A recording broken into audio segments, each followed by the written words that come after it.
I come bearing news and tidings from the world of football, which is a pretty solid alternate title name for this entire channel. But there is important breaking football news. One of the legends of the game that is involved in this breaking football news. And like Paul Revere riding in to warn the colonists, I was given two options. One if by land, two if by sea, except it was one if Jose Mourinho has signed a contract, and two if Jose Mourinho has not signed a contract. But I put up three lanterns because it was just a Fabrizio Romano tweet saying that Jose Mourinho has a verbal agreement with Fenerbahçe on a 2-year contract valid until June of 2026. It will include an option for further seasons. Jorge Mendes has negotiated the deal. Now time to review and sign all formal documents. Here we go soon. I believe that's what Paul Revere himself said, that three lanterns in the window. That's a here we go soon from Fabrizio Romano. But Jose Mourinho is headed to the Turkish league, which for a lot of people feels like a weird thing. But I'm going to try and stand on a fence here and say that this makes complete sense.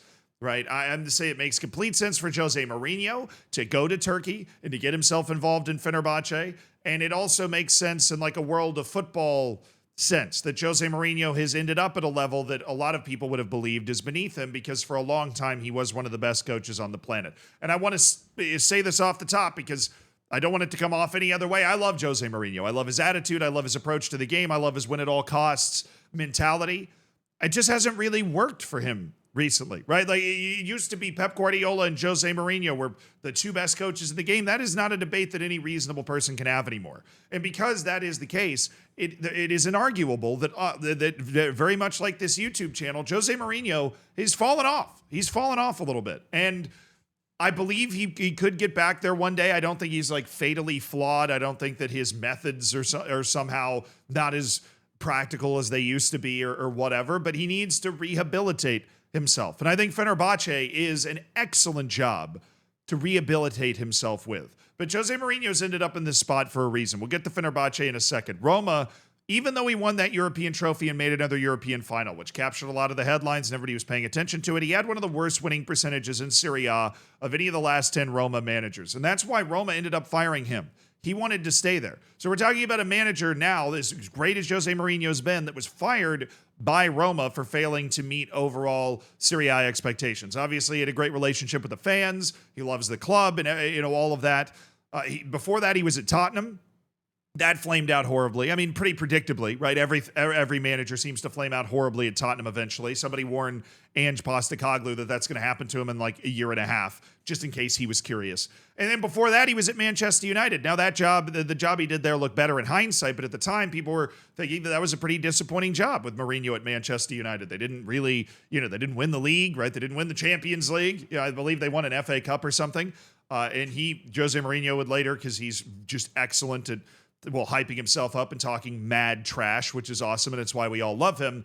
I don't want to assume for you why a lot of people love Jose Mourinho, right? He would go back and say that his coaching job at Manchester United was one of the best jobs that he ever did because of how bad the team was or whatever. But the last time that Jose Mourinho was really coaching at the very top level was like a decade ago. Like I don't want to date myself or anybody else here, but Jose Mourinho at Chelsea was the last time we saw him winning major league titles, right? Like that's the last time we saw him winning one of the top leagues. I mean, obviously with Roma being able to win the Conference League, that is, I would say, winning a major title or winning an FA Cup or whatever, but actually winning a league, winning a Champions League, the way that Pep Guardiola is doing all the time, the way the other manager that used to kind of be at the same level, right? When it was Real Madrid and Barcelona and Pep and Jose, and that was it, right? The last time we saw that guy was a decade ago. And that brings us to Fenerbahçe. Right, because there are a couple of reasons this is I believe this is an absolutely fantastic choice by Jose Mourinho. Because Fenerbahçe is really, really, really good. Okay, Fenerbahçe is a really good team. They got 99 points in a 38-match season in Turkey last year. But they didn't win the league. They didn't. They had the second most points that I could find in the Turkish league in the last 30 years, and they didn't win. Because the team ahead of them, Galatasaray, got 102 points, which is the Turkish record, and won the league. So Jose Mourinho is stepping into a team that is very clearly fantastic, right? They got players like Michy Batshuayi on there. Like, they have actually talented players whose names you would recognize.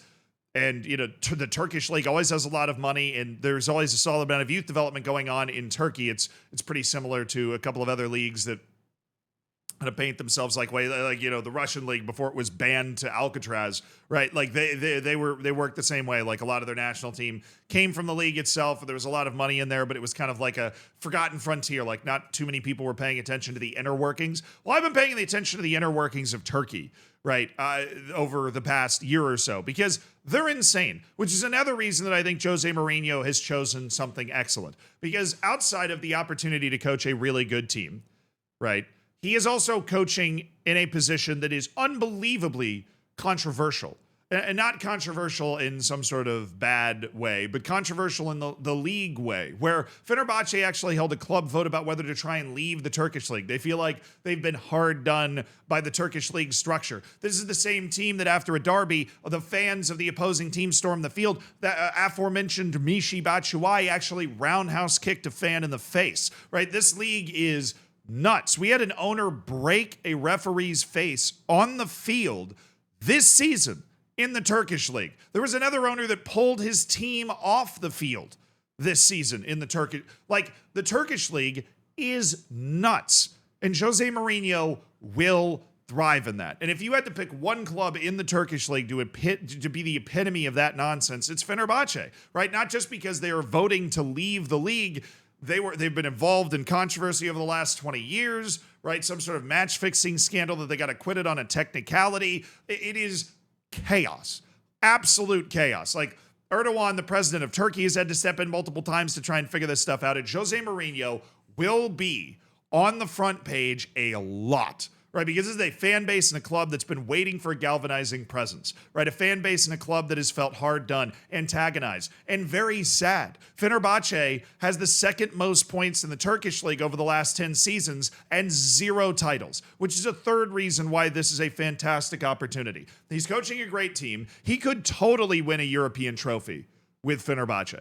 There is no reason he couldn't. This Fenerbahçe team lost on penalties to Olympiacos, who went on to win the Conference League, who beat Aston Villa 6-2. Then that was without Jose Mourinho stepping in. Now he's stepping in.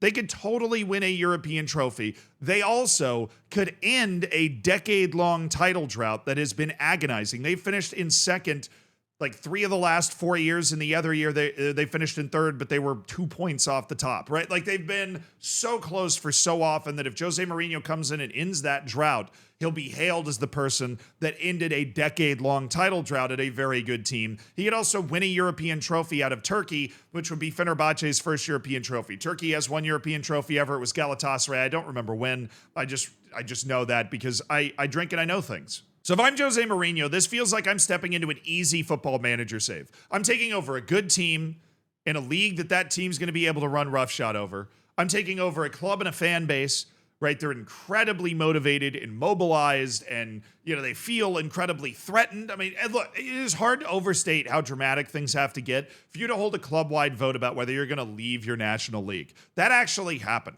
Like all of the shareholders in the stadium, right, voting on whether they should leave the Turkish league with like proposals to go to the Belgian league or something. A lot of crazy things flying around. And Mourinho, who thrives in that, right, who loves the spotlight and the microphone and having to make statements about things, right? He is the perfect coach. And from the angle that we haven't talked about, from Fenerbahçe, couldn't be a better hire, right? Because if there's one thing that you're missing in a team that just can't get over the hump, it's that swagger and belief. If there's one thing that Jose Mourinho has proven consistently, no matter what club he's at, he brings the swagger and he brings the belief. He brought it to Roma. He injected a little bit into Manchester United, and obviously through the rest of his career, this dude emanates. He oozes swagger and belief. And Fenerbahçe needs that swagger and belief because the only thing they're missing is the swagger and belief. Also, if I'm a fan of Fenerbahçe, I've died and gone to heaven because you just landed